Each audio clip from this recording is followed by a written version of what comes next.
Welcome to the Deep Dive. Today we're jumping straight into the absolute chaos on Egghead. Yeah, it's pretty intense. All kicked off by St. J. Garcia Saturn showing up, you know, one of the 5 elders.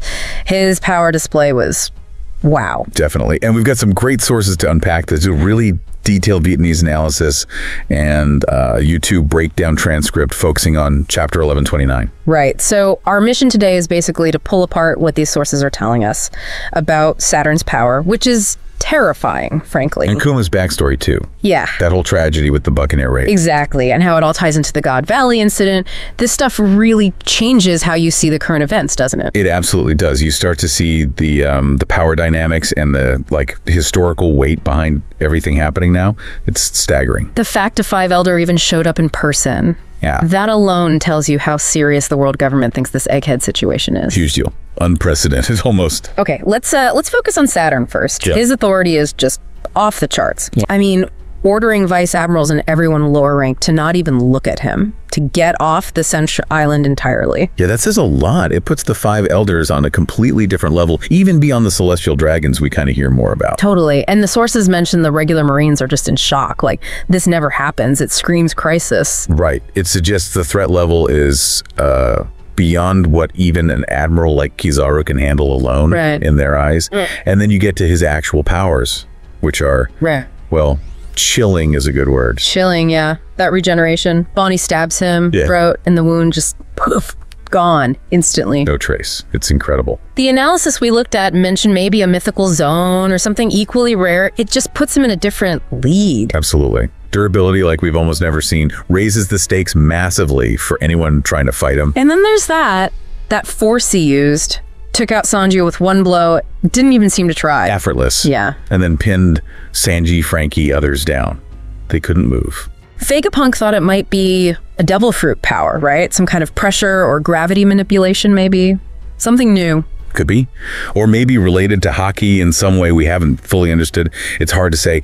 But what gets me is how calm he is through all of it. Oh yeah, totally eerie. Just calls them insects, like they're nothing. And he understands Nika's power, apparently. Yep. Doesn't blame Kizaru for losing to Luffy. That suggests a deep knowledge of, well, hidden history. Yeah. Powerful figures. Okay, and here's where it gets really weird. Both sources pointed this out.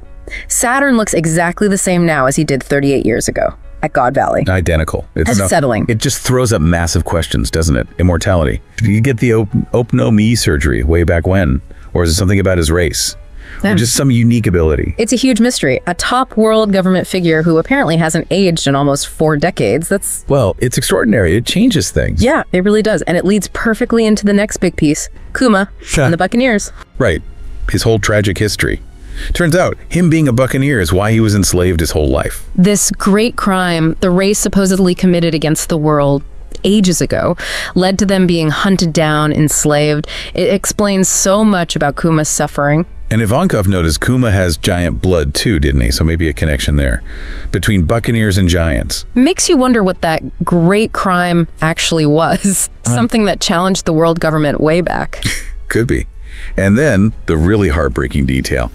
Kuma's father told him stories about Nika, the sun god, the liberation warrior. Yeah, the Vietnamese analysis really stressed that belief in Nika was apparently common among oppressed groups, like the Buccaneers.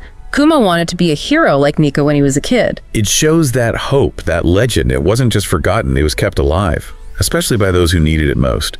A symbol of freedom. Such a powerful connection. It wasn't just some random story. And then the reality hits. Kuma's parents killed by celestial dragons. Just awful. And those human hunts every 3 years.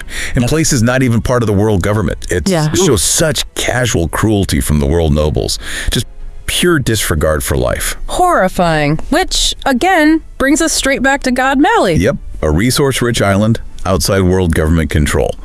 Became the site for one of those horrific human hunts 38 years ago. And after whatever happened there, the island was just erased, wiped off the maps, became world government land. Something huge and terrible must have gone down. No doubt. And a key player there, a young Garling Figureland. Who looks uncannily like Shanks. The YouTube transcript really focused on that, father and son, some family connection.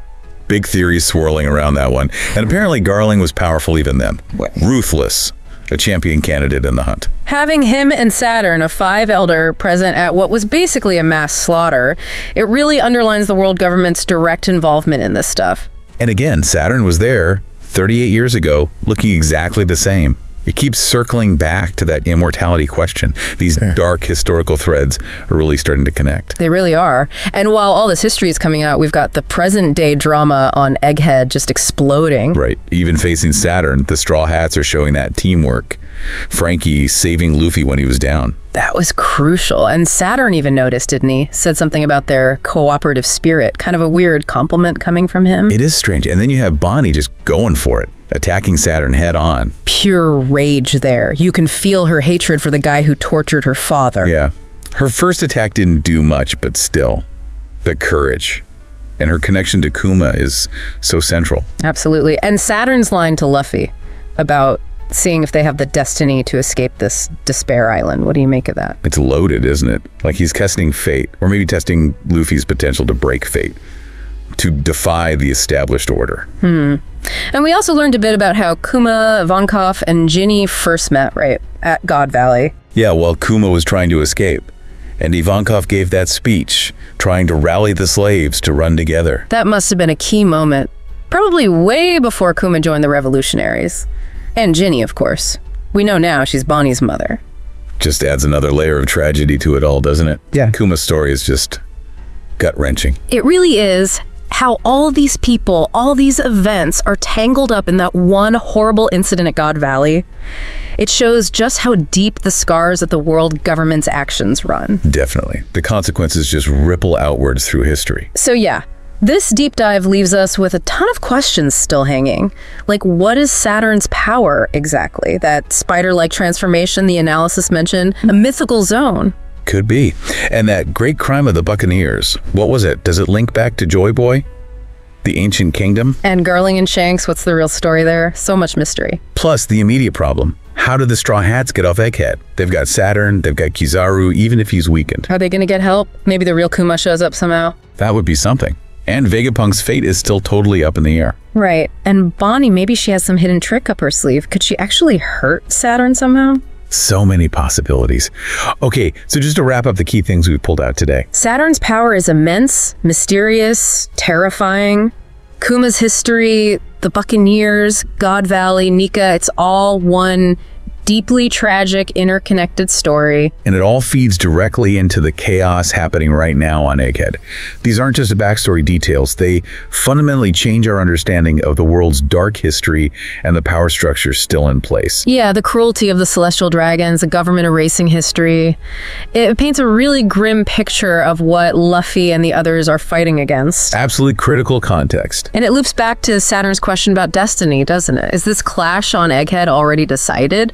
Or can Luffy and his crew actually change things, break the pattern, despite this overwhelming power? What does Nika's return, this legend resurfacing now, really mean for the world? Definitely gives you a lot to chew on. Thanks for joining us for this deep dive. If you enjoy this video, please like, share, subscribe and hit the bell to the latest update from my channel.